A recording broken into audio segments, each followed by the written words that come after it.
Sur les 103.9 de Radio Vicomté, eh bien oui, nous allons poursuivre notre après-midi, fête de direct, oui, mais du live, oui, le spectacle continue.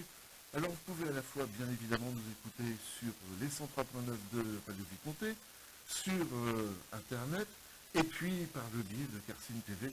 Vous allez voir comment tout se passe dans une émission de radio, et je passe tout de suite la parole à mon compère Jean-Marie. Merci Christian, et oui, alors vous allez pouvoir nous écouter, comme l'a dit Christian, sur radio.fr, sur radio online, sur les 103.9, pour ceux qui sont en voiture par exemple dans notre belle région, et vous allez pouvoir nous suivre en images sur Carcine TV. Alors c'est très simple, pour les gens qui viennent de nous rejoindre, vous tapez http://carcine-tv.fr, ou alors, un autre moyen, vous allez sur Radio Vicomté Wixit et vous avez nos lives, la rubrique nos lives, et vous suivez les instructions. C'est aussi simple que cela. Alors, tout cela pour vous dire que nous avons un invité aujourd'hui. Merci à lui de nous avoir rejoints, d'avoir accepté notre invitation. Et je veux bien entendu parler de Anthony Champeille. Bonjour Anthony. Bonjour. Alors, Anthony Champeille, vous avez plusieurs casquettes à votre arc. Plusieurs cordes même à votre arc. Vous êtes chanteur, interprète, et vous avez aussi la possibilité, la facilité d'être le sosie de Charlie Chaplin. C'est exact. Alors j'ai plusieurs casquettes, mais un seul chapeau, celui de Chaplin. Ça c'est sûr. Oui, c'est vrai que on va dire chanteur, interprète, auteur, parce que pour le coup, depuis quelques temps, on s'est mis à écrire à la demande de pas mal de monde certaines chansons.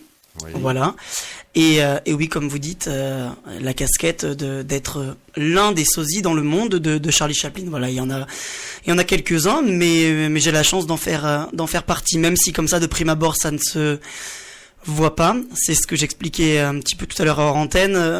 Voilà, je vous expliquerai un petit peu plus tard. Oui. Mais oui, je suis bien sosie de Chaplin. Mais alors, Charlie Chaplin, sosie reconnu?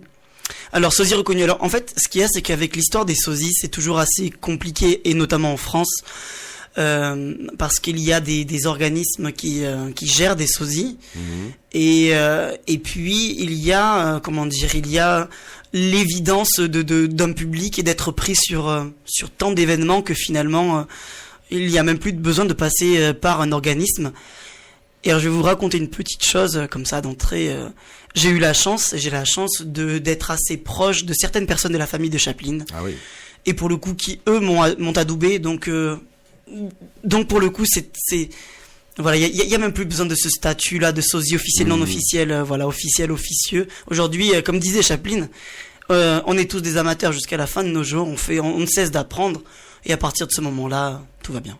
Alors, comment vous est venue l'idée, justement, de prendre le rôle, de rentrer dans la peau de Charlie Chaplin? Comment ça vous est venu? Est-ce que vous étiez enfant?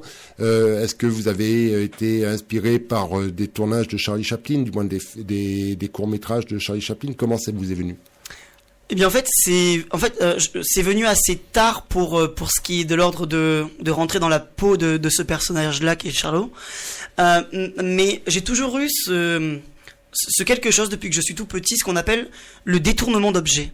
Vraiment, voilà, vous prenez une bouteille, vous prenez quelque chose, et j'ai sans cesse besoin de faire vivre les objets de façon différente et parfois sorti de leur contexte. Voilà, complètement décalé, bien sûr. Et il doit y avoir 5-6 ans, c'est assez récent.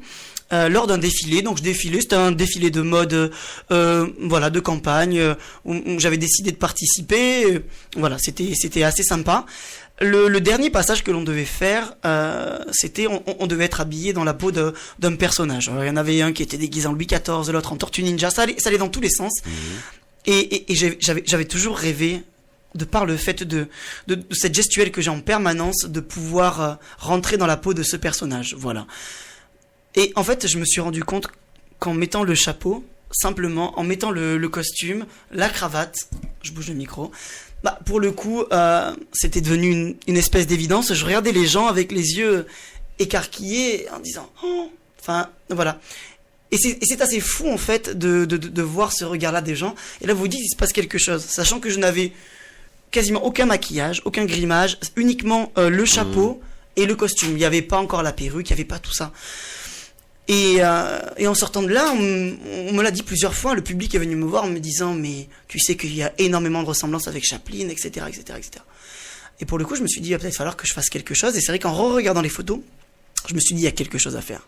D'accord. Et c'est à partir de ce moment-là où j'ai décidé de pousser un petit peu plus le personnage de Chaplin, en mêlant aussi ma façon de fonctionner par le mime, le burlesque et le détournement d'objets. Donc vous êtes comédien. Avant tout, vous êtes comédien. Alors en fait, j'ai tourné dans pas mal de films, ce qu'on appelle des rôles de figuration première, silhouette. L'année dernière, j'ai joué aux côtés de Cadmerade dans Capitaine Marlowe. D'accord. Je sais pas si on a le droit de citer, oui. Oui. Là, j'ai joué dernièrement avec Jérôme Commandeur, donc voilà. Mais ce sont des petits rôles. Des petits rôles, mais voilà, ça fait peut-être une dizaine de films à force et on prend l'expérience, on voit comment ça se passe, en plus de tout ça, oui. Alors, quand on prend la peau de Charlie Chaplin, bien entendu, il faut respecter Charlie Chaplin tel qu'il était, mais aussi ne pas l'imiter. Je pense que c'est ce que vous faites, vous ne faites pas de l'imitation, vous faites votre propre gestuelle en essayant de retransmettre en fin de compte ce que Charlie Chaplin voulait montrer dans ses films, dans ses courts-métrages. Ce n'est pas de l'imitation, c'est de la propre interprétation. Alors, ça me fait extrêmement plaisir, votre question, elle est vraiment très intéressante et... Mais à Radio Viconté, on aime poser les bonnes questions. Mais pour le coup, c'est très rare qu'on me pose cette question-là et c'est quelque chose que je me demande tout le temps. Mais c'est vrai que il y a... Je déteste par exemple quand on me dit tu te déguises en Charlie Chaplin. Non, c'est pas un déguisement. Non. On enfile un costume, on ne cherche pas à être à tout prix Charlie Chaplin dans tout ce qu'il a fait, parce que si c'est pour faire du Charlie Chaplin en faisant ce qu'il a fait, forcément je le ferai moins bien, parce que lui c'est un génie et que lui il est là-haut, moi je suis encore en bas. Donc toute proportion gardée, il faut, je pense, s'inspirer de lui, avoir quand même, je pense, en soi ce quelque chose presque schizophrénique par moment, pas au sens mauvais du terme, mais ce génie créatif à la seconde. De dire comment aurait pu faire Charlie Chaplin dans telle ou telle situation. Exactement. Lors de représentation, donc Alan qui est avec moi là est à l'accordéon et pour le coup quand on fait des représentations, on ne travaille quasiment jamais un spectacle. On arrive à cet endroit-là et on regarde et on se dit qu'est-ce qu'on va pouvoir faire avec telle personne, avec cet objet, avec tout ça. Comment utiliser le décor. Exactement. Et c'est de l'improvisation pendant 1h30, ce qui est extrêmement compliqué parce qu'on se met en danger.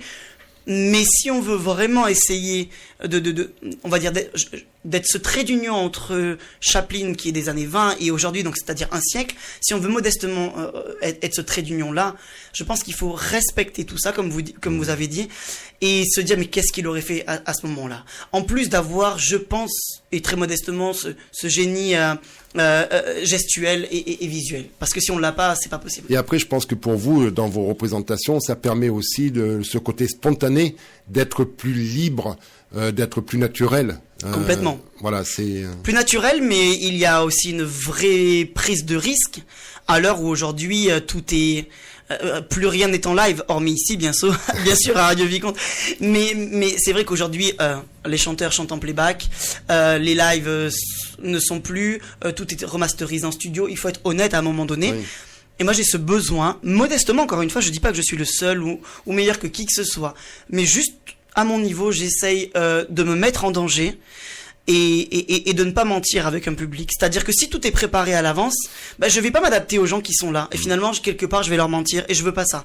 Voilà, je veux me mettre en danger. Je pense que la meilleure façon de savoir si on est un artiste, entre guillemets, c'est de se confronter au live, et il y a des situations qui sont assez inconfortables, et essayer de pouvoir s'en sortir. Et Charlot, c'est ce que ça véhicule aussi derrière. Alors vous êtes un peu un funambule qui est sur un fil en permanence et qui puise son énergie au travers un personnage que vous essayez de mettre en valeur, mais aussi en prenant des risques. Bien sûr, de toute façon, quoi qu'il arrive, je pense que si on prend aucun risque dans la vie, si on n'ose pas, on s'enferme dans quelque chose de vu, de revu. Alors je vais un peu dénoncer pas mal de choses, mais c'est pas grave. Je trouve qu'on est rentré dans une ère artistique assez moutonnière. Quand je dis ça, je ne prends pas pour ce que je ne suis pas du tout. C'est juste un constat, de façon encore très modeste et très humble, sur ce qu'on peut voir artistiquement et qui des fois, moi, ne me correspond pas. Et je pense que c'est aussi pour ça que je suis allé chercher un personnage qui date d'une époque et qui aujourd'hui, lorsque vous regardez Charlie Chaplin, que ce soit vous, vos enfants, vos petits-enfants, vos parents, vous pouvez vous mettre sur un même fauteuil et regarder un siècle après encore ce comique-là, et ça n'a pas bougé, c'est très avant-gardiste. Et je pense qu'il y a deux acteurs qui sont capables de faire ça, c'est Chaplin et De Funès. Oui. Ce sont les deux seuls qui peuvent, je pense, être intergénérationnels et rassemblés un siècle après, pour moi. Mais je pense que ces artistes étaient des précurseurs à leur époque, et ils évoquaient des sujets qui sont encore d'actualité, donc automatiquement ils sont dans le vent. On va peut-être faire une pause musicale, histoire de poser un peu le décor. On ne va pas vous demander de faire Charlie Chaplin aujourd'hui. On aura l'occasion de se retrouver, vous me l'avez promis, lors d'une émission spéciale Charlie Chaplin, mais alors là, avec tout ce qu'il faut. Il y aura tout. On vous mettra les petits papiers aussi pour vous poser pas un sketch, je sais pas comment on peut dire, spontané. Oui, avec plaisir. Voilà. Et en attendant, je vais me tourner vers mon technicien à la régie qui va vous proposer une musique. Alors, je n'ai pas le titre encore, mais Christian, c'est à toi. Ah, une petite page de pub, tiens. La radio d'ici.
retour dans le studio de Radio Vicomté où nous avons la chance d'avoir Anthony Champaille. Anthony Champaille qui est corrézien, qui est auteur, qui est musicien, qui est interprète et qui est aussi le sosie de Charlie Chaplin. Alors, on a parlé comment on devient, comment on joue le rôle de Charlie Chaplin. Maintenant, j'aimerais, vous le disiez tout à l'heure dans cette interview, que vous aimiez prendre des risques, qu'il fallait toujours se remettre en question. Et je crois que là, vous êtes en train de prendre un sacré risque. Vous vous lancez dans l'écriture d'un film qui va être tourné en Belgique la dernière semaine de juillet. Et c'est vous qui êtes l'auteur de ce scénario. Alors tout à fait, oui. Donc comme vous dites, prendre des risques, ça fait partie de ce personnage-là. Et je pense que dans la vie, qu'on soit ce personnage de Charlot ou non, c'est, de mon point de vue, je pense que c'est important aussi de prendre des risques. Alors en fait, il s'est avéré qu'il y a une société de production belge, donc on s'est rencontrés par les réseaux sociaux. Voilà, je me sers énormément de ça pour la communication et la pub. Aujourd'hui, voilà, on est à l'heure de ça, donc j'essaye de conserver ce mode de transmission en termes de communication. Et donc ils m'ont contacté il y a très peu de temps. Donc c'est une jeune société de production belge qui s'appelle CG Productions. Et donc alors avec l'histoire du Covid, ils ont pas mal de films en attente. Il y a pas mal de projets qui sont mis en place de leur côté. Ouais. Mais ils ont quand même absolument tenu à tourner ce film-là avec moi dans les aventures de Charlie Chaplin. Voilà. C'est une belle récompense pour un travail d'un auteur. Ah mais c'est super. Parce que alors, ce qu'il faut que je vous explique, c'est qu'à la base, donc quand ils m'ont proposé ça, ce film-là, il y avait la possibilité que eux puissent écrire le scénario parce qu'ils ont aussi des scénaristes. Et la seule chose que je leur ai demandé, si c'était possible, que je puisse écrire le film. Parce que quand vous écrivez Chaplin, j'ai l'habitude d'écrire pas mal de sketchs de Chaplin. C'est à la virgule, pour le coup. Oui. Et je pense que si on n'est pas Chaplin, si on n'est pas Charlot, si on n'a pas cette espèce de schizophrénie artistique, là, comme ça, concernant ce personnage-là, c'est très très compliqué de tourner un film qui soit raccord et qui respecte vraiment les codes de Chaplin. Oui, mais surtout que c'est pas comme un film où il y a des dialogues. Là, c'est tout dans l'interprétation, dans la façon d'évoluer, le temps de repos sur une scène. C'est plein de choses qui vont faire que ça va être vrai. Ah ben bien sûr, c'est le muet. Ce qu'on appelle le burlesque. Alors le burlesque, il a plusieurs définitions, oui. Mais on va dire le cinéma muet, c'est un rythme, c'est un rythme de jeu aussi. On dépasse d'un millième de seconde. Le gag tombe à l'eau. Le soufflet s'écrase. Exactement. Et pour le coup, c'est une responsabilité immense que de reprendre, on va dire, les aventures de Charlie Chaplin. Et d'être, comme je disais tout à l'heure, ce trait d'union entre les époques pour que les jeunes générations aussi puissent, à travers moi, modestement, peut-être redécouvrir Chaplin. Voilà. Donc voilà, j'ai eu la chance que cette société accepte que je puisse écrire en totalité le scénario du film. Voilà. Et alors, vous avez même trouvé votre second rôle, puisque on n'a pas encore donné le titre. Alors, je ne sais pas si vous nous autorisez à... Vous pouvez le dire. À le dire. C'est, du moins, le rôle, ça sera Chaplin séducteur. Exactement. Et votre moitié, ou votre future moitié, c'est une personne que vous connaissez, c'est une artiste aussi, une comédienne qui vit sur Paris. Bon, elle aurait pu peut-être venir dans les studios aujourd'hui, mais malheureusement, bon, par rapport à tout ce qui se passe, elle n'a pas pu venir. Quel est son nom ? Alors son nom c'est Amandine Janière. Donc du coup elle est comédienne et pas actrice parce que elle fait du théâtre. Donc pour le coup les gens du théâtre aiment bien qu'on les appelle les comédiens, et ce qui est plus juste d'ailleurs. Mais donc, il faut être quand même acteur pour faire du théâtre. Vous savez, je pense que la vie est un grand théâtre où on est tous des acteurs plus ou moins bons par moment. C'est vrai. Donc voilà. Mais quoi qu'il arrive, oui. Donc elle campera le rôle de la femme que je vais courtiser tout au long du film. D'accord. Elle aura le rôle de la plus belle des femmes du monde. Exactement, tout à fait. Entendu. Bien sûr. De toute façon, on est parti d'une histoire et d'un scénario assez basique qui peut parler à tout le monde, l'histoire d'un homme tout simplement, qui courtise une femme. Mais Charlot, avec son côté très maladroit, mais qui retombe toujours sur ses pattes finalement, va au fil du film, on va dire, faire face aux montagnes russes.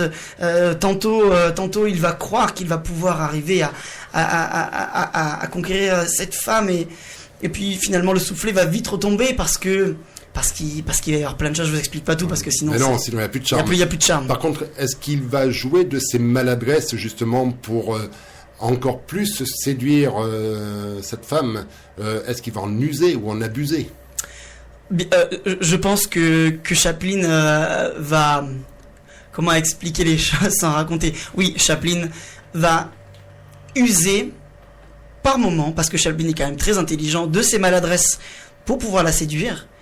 Mais avant toute chose, il est maladroit de nature. Il est comique malgré lui. Ce qu'on dit, le comique malgré lui. Et puis c'est ce qui va aussi charmer, sans le vouloir, cette jeune femme. Voilà. Alors en plus, il paraît que pour séduire une femme, il faut la faire rire. Exactement. Donc tout est gagné là. Tout est bon. On va rappeler quand même que ce film écrit par vous sera tourné en Belgique. Donc la dernière semaine de juillet, avec une sortie en salle. Alors je sais que vous aimez les petits cinémas, vous aimez les petites salles, vous aimez le cinéma en plein air. Vous voulez mettre, je sais que vous voulez mettre le cinéma à l'honneur dans les petits villages, pas forcément dans les grandes salles qui n'ont aucun intérêt pour les gens qui vivent à la campagne. Vous êtes quelqu'un du terroir, vous êtes quelqu'un avec des valeurs. Et donc vous avez décidé, alors j'espère que ça va se concrétiser, de diffuser ce film un peu partout en Corrèze ou dans les médiathèques, voilà, pour que l'accès à la culture soit encore plus facile. Ben, c'est exactement ça. Le but de ce projet, avant qu'il ne prenne cette ampleur-là, était de pouvoir réaliser un film dans la peau de Charlie Chaplin et de pouvoir le proposer dans les campagnes. Tout simplement, je voulais que par exemple, un samedi soir, vu qu'on est à Messac, c'est un exemple, un samedi soir, où j'aurais au préalable appelé la mairie ou l'office du tourisme, en expliquant que, je sais pas, le 25 juillet par exemple, y a-t-il une possibilité de pouvoir à la salle des fêtes diffuser ce film-là, et que les gens puissent venir simplement à la salle des fêtes comme s'ils venaient à un bal ou autre, et pouvoir avoir accès à cette culture-là et ce moyen métrage d'1 heure. Et faire ça dans énormément de communes, pour pouvoir, comme vous dites, ramener la culture dans les campagnes. Comme l'étaient les saltimbanques à l'époque. Exactement. Mais je pense que Chaplin est un peu un saltimbanque, un peu un vagabond. Mais comme vous avez dit tout à l'heure, moi je suis très attaché aussi à ce terroir-là. Et je pense que la culture ne se situe pas qu'à Paris, qu'à Lyon, qu'à Marseille. Et c'est aussi important comme vous le faites aussi par votre radio, qu'il y ait des ondes intermédiaires, qu'il y ait encore de la culture et cet accès-là, qui nous permettent encore d'avoir des choses vivantes. Et ça, c'est mon fil rouge et mon fil conducteur, et je lâcherai pas là-dessus. Et de la proximité. La proximité, voilà. Alors, ce qu'on va faire, on va faire une petite page musicale, bien entendu. Ça marche. Les temps modernes. Alors, si j'ai bien compris, parce que j'ai bien écouté, Oui. en fait, ce film, ça va être l'histoire d'un homme et d'une femme. Radio Vicomté, la radio d'ici.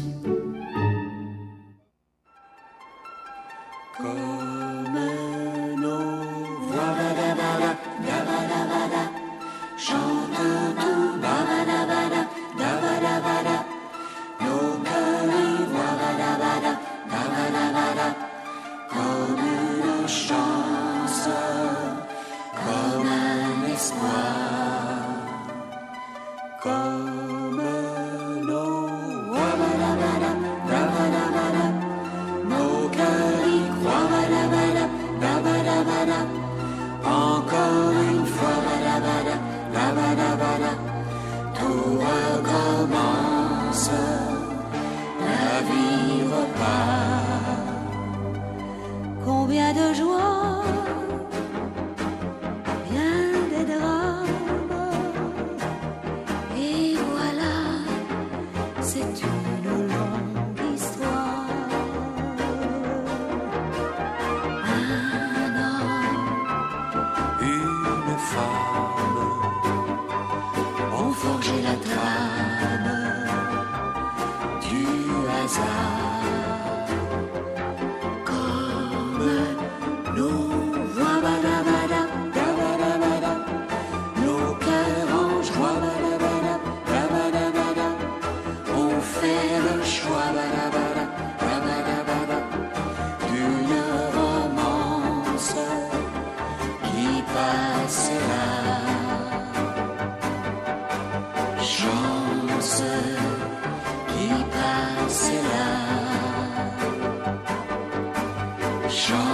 danse pour toi et moi, badabada, dabadabada, toi et moi, badabada, dabadabada, toi et moi, badabada, dabadabada, toi et moi, badabada, dabadabada, toi et moi. Et vous et nous, aujourd'hui on pourrait dire dans les studios de Radio Vicomté, puisque nous avons la chance d'avoir Anthony Champaille, qui n'est pas venu seul, il est venu avec son musicien Alan. On va parler de la chanson, une autre casquette dont on a évoqué, en plus du chapeau de Charlie Chaplin, une autre casquette, puisque vous écrivez des chansons, vous faites des reprises de chansons, et vous produisez dans les petits villages corréziens de la Haute-Corrèze, puisque vous nous venez de la Haute-Corrèze, me semble. Hein. Oui, tout à fait. On est pour situer entre Trégnac et Buja. Donc voilà, on est au cœur du plateau de Millevaches, dans la très belle région. Hein. Voilà. Mais nous aussi, hein, vers chez nous aussi. C'est sublime. Franchement, ici, tout à l'heure, Alan est arrivé et c'est ce qu'on expliquait. Il avait l'appareil photo, il a vu des maisons qui étaient toutes de briques rouges et c'est vrai que c'est sublime ici. Voilà. Alors, la chanson, là aussi, vous la pratiquez depuis plusieurs années. Oui, ça fait quelques années. Et d'ailleurs, quand on me demande comment est-ce que j'ai commencé... Je crois savoir, moi. Eh bien, moi, je sais même pas. Alors, si vous savez, c'est encore mieux parce que je ne suis jamais à répondre à cette question. Allez-y. Non, mais parce que par rapport à votre activité professionnelle, je pense que vous avez un grand cœur et que vous avez voulu faire plaisir aux gens dont vous vous occupez, puisqu'on peut le dire, hein, vous travaillez dans un EHPAD. Et je pense que votre goût pour l'animation a dû vous pousser à vous produire devant des personnes âgées qui étaient en résidence dans un EHPAD. Alors ça c'est juste. Ça c'est juste. Mais vous savez que vous répondez à des questions que je me pose aussi, donc c'est très bien. On vient chercher des réponses. Je rentre dans votre. Non, mais c'est vrai que vous faites référence à ce métier-là et qui vraiment est en concordance avec ce que je fais. En termes d'animation au quotidien, on fait énormément de chorales, on travaille aussi. Je suis arrivé plein de fois en Chaplin au boulot et pour le coup, c'est vrai que je pense que c'est ce besoin de transmettre. Oui, voilà, oui, tout simplement. La transmission. Voilà. Alors, quel est votre répertoire musical ? Alors, je suis fou de Barbara. D'accord. J'adore Jacques Brel, Édith Piaf, bien sûr. C'est toute une gamme de chanteurs des années 50, 60 que j'aime énormément. Voilà, des chansons à voix. Les chansons à voix et à texte. Voilà. Surtout parce qu'aujourd'hui, quand on écoute une chanson, malheureusement, et je n'ai pas peur de le dire, et c'est pas grave, sur 3 minutes 15, il y a 2 minutes 45 de refrain et 10 secondes de pseudo-écriture. Je dénonce, mais c'est pas grave, parce que c'est la vérité et que parfois c'est triste pour des gens qui prennent le temps d'écrire des choses, de ne jamais être reconnus, sans parler d'être starisés, mais simplement juste reconnus à leur juste valeur. Et je parle pas pour moi là, je parle vraiment au nom d'un tas de personnes qui sont dans la même situation et parfois je trouve ça désolant qu'on aille payer une place de spectacle à 50-60 euros pour entendre des artistes ou des pseudo-artistes chanter en playback. Voilà. Oui, ou des artistes actuels qui font que des reprises parce que ils n'ont pas la capacité peut-être d'écrire ou ils n'ont pas envie de se donner la peine. Ils reprennent un tube. Il y en a eu beaucoup, hein, des stars actuelles qui ont repris des tubes qui marchaient et ça marche encore. On ne fait que reprendre de ça. Voilà. On rend hommage à Barbara, à Brel, à Syl. Alors je trouve ça bien pour le coup parce que de mon côté je le fais aussi en quelque sorte et je ne suis personne pour juger à ce niveau-là. Mais parfois ce manque de créativité ou cette commercialisation à outrance des musiques qui doivent absolument ça va avec la société de consommation où un titre doit sortir chaque semaine. C'est du commercial. Exactement. Soyons clairs, c'est du commercial. Il y a une personne qui tire son épingle du jeu selon moi et j'ai eu la chance de le rencontrer et de chanter avec lui, c'est Grand Corps Malade. Oui. Voilà, avec qui j'ai eu la chance de poser quelques mots et d'ailleurs dans le livre que je vous ai offert ici, il y a un poème qu'on a écrit tous les deux dans un avion. Mais ça, c'est une anecdote, voilà, qui est assez incroyable. Et on a écrit un poème qui s'appelle Jacob. Voilà, l'histoire d'un petit enfant juif qui part dans les camps de concentration par le biais des trains. Et en fait, je voulais faire un pied de nez à la chanson que Grand Corps Malade avait écrit, Les histoires d'amour, c'est comme les voyages en train. Et ce poème-là, qu'on a fini d'écrire ensemble, c'était quelque chose de ne pas prévu, où le poème se termine en disant « Les histoires d'amour, c'est pas toujours comme les voyages en train », pour faire référence à un petit peu à ce qui s'est passé pour tous ces juifs qui ont été déportés dans les camps de concentration. Voilà, il y a le recueil de poèmes. Je ne sais pas si on le voit bien à l'image, mais tout à l'heure notre partenaire Carcine TV va bien entendu nous faire un gros plan. Tiens, sur moi par exemple, et je vais le montrer, le livre, hein, pas le gros plan. Hein. Donc, est-ce que des chanteurs comme Brassens, Ferrat aussi, j'aime aussi Léon Ferré par exemple, est-ce que ça fait partie des choses que vous aimeriez chanter, reprendre, parce qu'il y a de très belles chansons de Brassens ou de Ferrat? C'est vrai qu'on cite beaucoup Brassens et c'est assez bizarre. C'est peut-être le seul avec qui j'ai un peu de mal dans le sens pour reprendre des chansons, parce que ces textes sont fabuleux, oui, authentiques, vrais, et ça, je pense qu'on peut pas dire autrement, vraiment.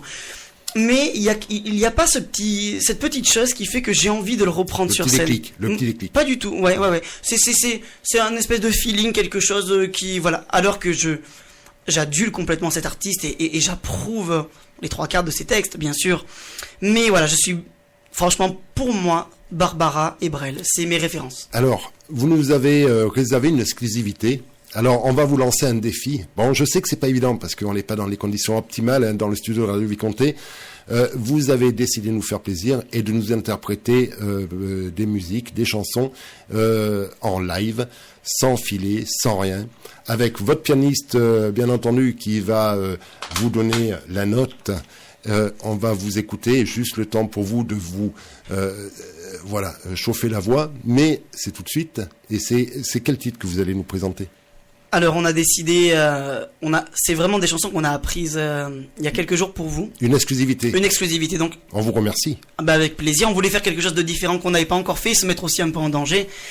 Donc chanson très connue, La Javanaise de Serge Gainsbourg, et on voulait aussi rendre un petit peu hommage parce que hier c'était sa date de naissance et puis oui, on a fêté les 30 ans de sa mort. Et puis ensuite on va continuer avec Parlez-moi d'amour de Lucienne Boyer. Donc ça c'est une chanson des années 30. Oula oui, ça nous rajeunit pas. Mais on parle toujours d'amour, donc il fallait faire quelque chose à ce niveau-là. Et on va essayer. On a vraiment appris il y a 2 jours une chanson que j'ai écrite qui s'appelle Papa. Alan a posé quelques notes il y a vraiment 2 jours. C'est encore en création, mais c'est pas grave, on tente. Voilà, c'est du live, c'est du direct, c'est du sans filet et c'est une exclusivité Radio Vicomté.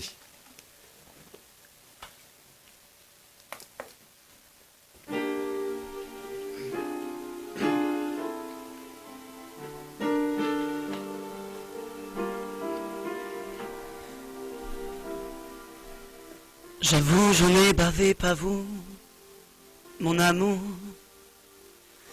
avant d'avoir eu vent de vous, mon amour. Ne vous déplaise en dansant la javanaise. Nous aimions le temps d'une chanson. À votre avis, qu'avons-nous vu de l'amour? De vous à moi, c'est vous qui m'avez vu, mon amour. Ne vous déplaise en dansant la javanaise. Nous aimions le temps d'une chanson. Hélas, avril en vain me voue à l'amour. J'avais envie de voir en vous cet amour. Ne vous déplaise en dansant la javanaise. Nous aimions le temps d'une chanson. La vie ne vaut d'être vécue sans amour, mais c'est vous qui l'avez voulu, mon amour. Ne dansons la javanaise. Nous aimions le temps d'une chanson.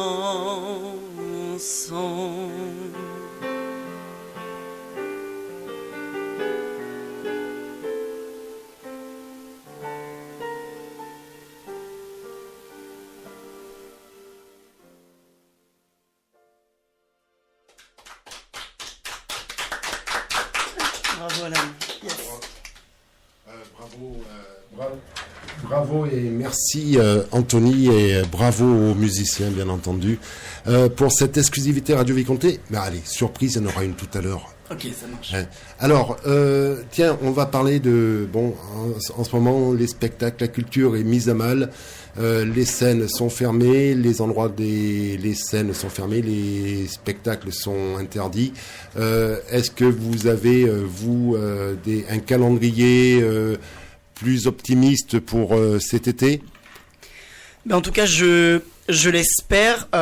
Pour prêcher pour ma paroisse, on a, entre guillemets, la chance, si ça peut se tenir déjà, d'avoir ce film en ligne de mire, qui demande énormément de temps et qui demande beaucoup de créativité. Donc ça c'est une chose. Et près de nous vivons, parce qu'avec Alan nous vivons dans la même maison qui est coupée en deux. C'est pratique pour répéter. Oui. Donc on a la crêperie de Trégnac, voilà, qui est tenue par Florent, qui est un féru d'art et de culture, et qui lui n'a pas envie que tout ça meure, et qui se donne corps et âme depuis déjà des années pour faire vivre la culture. Et nous avons, si le Covid nous laisse tranquille, déjà programmé pas mal de dates de juin à septembre. D'accord. Voilà, pour la chanson et quelques peut-être représentations en Charlie Chaplin aussi. D'accord. Ah oui. Alors la galerie d'art où il y a eu d'ailleurs 2 statues présidentielles qui ont été réalisées par Augusto. Ça y est, j'ai le nom qui m'échappe. Par Augusto. Voilà. Et qui sont les sculptures de Jacques Chirac et de François Hollande. Donc cette galerie d'art qui fait aussi crêperie vous proposeront donc des dates où vous pourrez vous produire devant un public, j'espère, nombreux, un public corrézien avant tout, puisqu'on est chauvin, mais aussi un public de vacanciers qui Bien vont sûr. découvrir notre belle région, et c'est le moment. Rien ne vaut le confinement ici, c'est vrai, mais aussi la belle vie à la campagne. C'est sûr. Mais si je peux me permettre juste de rajouter, c'est vraiment un lieu sublime dans ces temps compliqués où vraiment la culture est au centre de tout. Cette année, on fête d'ailleurs les 50 ans de la mort de Jean Ségurel. Voilà. Et je crois que la Corrèze s'est mis en accord pour pouvoir lui rendre un digne hommage. Et d'ailleurs, il y aura un hommage qui lui sera rendu. Alors, c'était prévu initialement le 30 avril pour avoir une date. J'avais une date pour vraiment que tous les accordéonistes, tous les artistes de tous bords puissent venir rendre un peu hommage à la culture et à ce patrimoine-là qui est Jean Ségurel. Mais ça va être annulé clairement là à cause du Covid, oui. ou reporté, plutôt reporté, pas annulé. Reporté, ouais. Voilà. Mais je vous invite vraiment à venir cet été à la galerie d'art de Trégnac. C'est un lieu sublime. Et oui, d'ailleurs, ceux qui n'ont pas découvert les statues, on a fait l'inauguration l'année dernière avec, il y avait quand même Monsieur Hollande, il y avait la fille de Jacques Chirac, des statues qui sont sublimes à venir visiter. Voilà. Alors, on va poursuivre. Alors, vous nous avez chanté une première interprétation de la javanaise.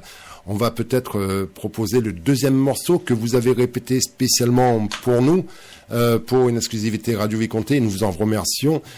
Alors, je vais vous demander, bien entendu, le titre. Alors, le titre, c'est Parlez-moi d'amour de Lucienne Boyer, pardon. Voilà, un grand morceau, une grande voix que cette chanson. Et nous allons donc vous écouter, bien entendu, d'une oreille très attentive et émue.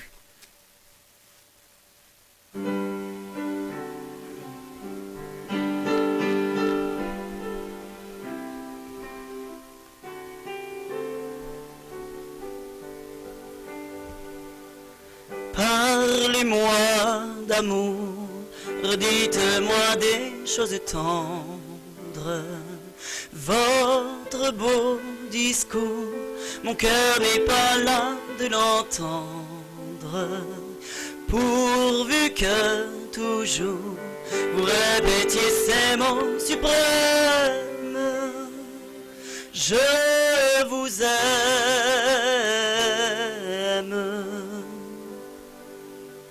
Vous savez bien que dans le fond, je n'en crois rien, mais cependant, je veux encore écouter ces mots que j'adore.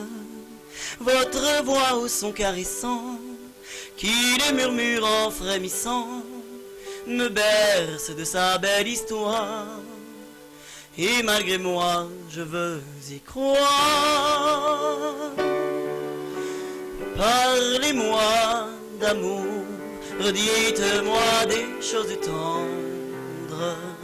Votre beau discours, mon cœur n'est pas là de l'entendre, pourvu que toujours vous répétiez ces mots suprêmes.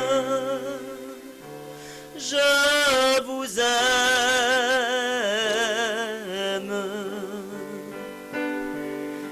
Il est si doux, mon petit trésor, d'être un peu fou. La vie est parfois trop amère, si l'on ne croit pas aux chimères. Le chagrin est vite apaisé et se console d'un baiser. Du cœur on guérit la blessure par un serment qui vous rassure.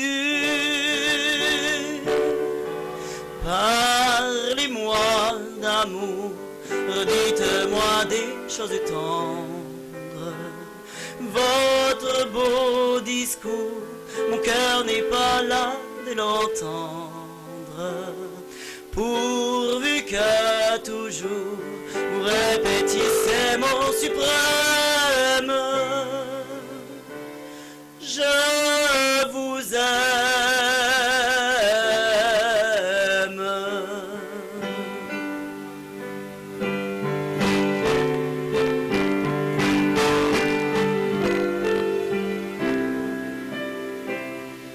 Je vous aime.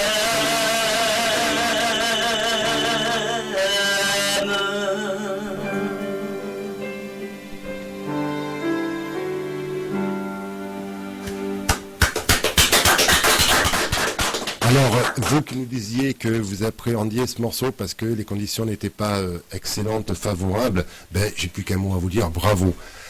Merci beaucoup. Alors, vous savez que Anthony Champagne, nous, à Radio Vicomté, nous sommes une radio associative de proximité qui émettons depuis 34 ans et nous en avons vu des talents, nous en avons vu des chanteurs, on a vu des petits, un groupe, un petit groupe, qui est venu dans nos studios et le soir même il signait un label. De la Corrèze, oui. Les Trois Cafés Gourmands. Les Trois Cafés Gourmands. Vous nous parliez d'accordéoniste. Il était tout petit à l'époque, il avait 11 ans, donc ça fait quelques années, maintenant moins de 30 ans. J'avais reçu Sébastien Farge. Oui, bien sûr. Mais d'ailleurs, vous connaissez, oui, mais c'est pour ça que je viens, parce que je suis votre fil d'actualité quand même, je suis votre page Facebook, je vois. Donc je me rencarde, je me renseigne. Et Sébastien Farge, il était venu, à l'époque, il avait été jeune prodige de l'accordéon du prix Maurice Larchange. Donc on va vous souhaiter, bien entendu, le même parcours, puisque vous êtes encore méconnu sur les ondes ou dans les chaînes télé ou les télévisions ou les grands spectacles. Donc on va vous souhaiter bien entendu le meilleur pour continuer dans la chanson et le rôle de Charlie Chaplin, bien entendu. Bien sûr. Mais Charlie Chaplin est quand même présent parce que les chansons que vous nous avez interprétées, c'est l'amour qui est à l'honneur. Donc Charlie Chaplin séducteur, il est bien présent en vous quand même. Ah bien sûr, mais Charlie Chaplin aimait les femmes, d'ailleurs c'est ce qui lui a coûté, entre autres, on va dire sa fin de carrière, ça et Walt Disney. C'est les deux choses qui l'ont coulé, mais quelque part on est tous un peu séducteurs dans la vie sur différents aspects. Ça fait partie aussi de... Moi j'aime à dire que j'aime séduire un public avant tout. Voilà, c'est tout. Et vous faire plaisir. Ah bien sûr, me faire plaisir et surtout ne pas mentir au public, essayer de transmettre au maximum en essayant d'être soit le plus possible. C'est tout ce que j'essaye de faire, voilà. Alors, le temps passe vite dans nos studios. Hein. Anthony Champaille, je vais vous remercier d'avoir accepté notre invitation. Merci pour les 2 exclusivités dans la partie chantée que vous nous avez faite. Et bien entendu, on va se donner rendez-vous. Ah oui, parce que là... Ah ben oui, et Jean-Marie, j'avais entendu dire qu'il y avait une chanson composée. Ah, mais oui. Oh, non, mais... Non, mais parce que je vois le temps qui passe. Donc, une chanson composée donc par Anthony Champaille. Et Alan. Et Alan, bien entendu, qui l'accompagne au clavier. Et c'est Papa, je crois, le titre. Oui, tout simplement Papa. Voilà. Allez, on vous écoute. Alors, c'est vraiment une exclusivité. Hein.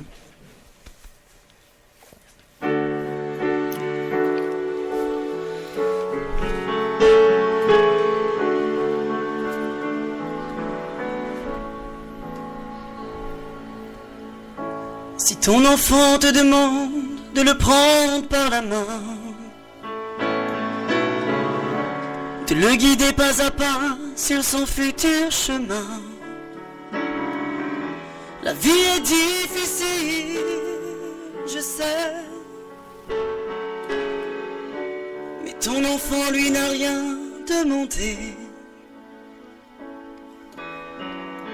Le temps a passé, où est-ce que tu étais?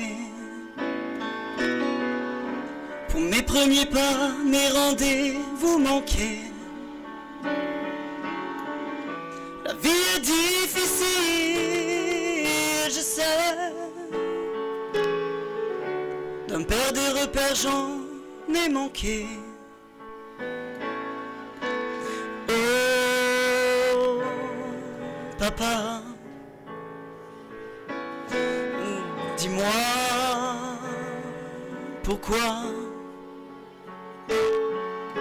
pouvoir sans savoir n'est que ruine de l'âme. J'étais,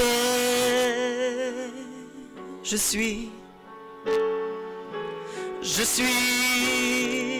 serai. Oui, mais le dernier train va quitter la gare. Derrière la vie défile ton dernier regard. La vie est difficile, je sais. Et depuis mon cœur s'en est allé. La nuit quand je rêve, je vois ton visage. Je nous imagine, toi et moi, en voyage. La vie est difficile, je sais.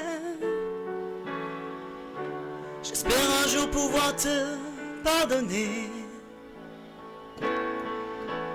Oh, papa, dis-moi pourquoi pouvoir sans savoir n'est que ruine de l'âme. J'étais, je suis,